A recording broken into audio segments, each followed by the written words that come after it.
নমস্কার। নেতা, মন্ত্রী, আইএএস, আইপিএস যোগ অর্থাৎ কোনো উচ্চ আধিকারিক যোগ কিংবা কোনো উচ্চপদস্থ কর্মচারীর যোগ আপনি ধরতে পারেন এটা, কিংবা শাসন প্রশাসন রাজনীতিতে যাদের দাবদাবা আছে সেই ধরনের যোগ।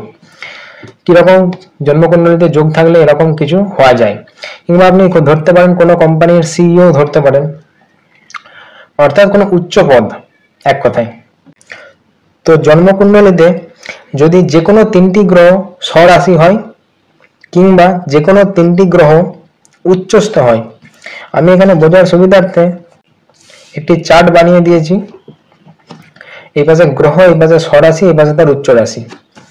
তো ধরুন 12 নম্বর লেখা আছে, 12 নম্বর রাশির অধিপতি বৃহস্পতিদেব।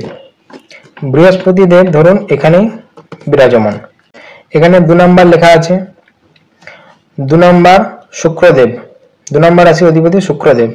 শুক্রদেব এখানে বিরাজমান। আর এখানে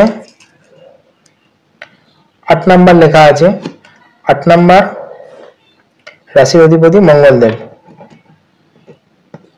মঙ্গলদেব এখানে বিরাজমান।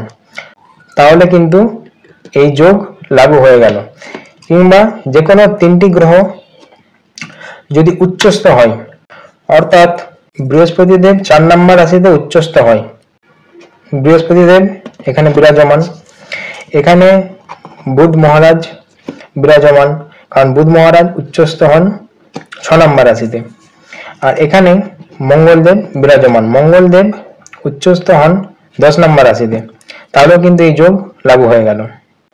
এবং এই দশম ঘরে যদি 3 কিংবা 3-এর অধিক গ্রহ বিরাজমান হয়, অর্থাৎ এখানে ধরুন বুধ মহারাজ, মঙ্গলদেব, রাহুদেব একত্রে বসে আছে, কিংবা 4টো গ্রহ থাকতে পারে, 5টা গ্রহ থাকতে পারে।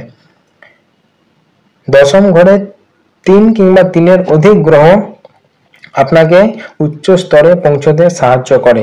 এখানে মঙ্গলদেব রাহুদেবের সংযোগে অঙ্গারক নামক দুর্যোগ তৈরি হবে ঠিকই, কিন্তু তার প্রভাব আলাদাভাবে পাওয়া যাবে।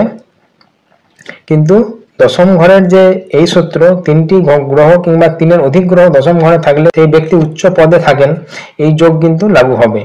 সে যতই দুর্যোগই তৈরি করুক আর যাই তৈরি করুক না কেন, এই যোগ কিন্তু লাগু হবে। এই যোগ যদি কারোর জন্মকুণ্ডলীতে থাকে কোনো বাচ্চা, তাহলে তাকে সিভিল সার্ভিসের জন্য উৎসাহিত করুন, অবশ্যই লাভ হবে।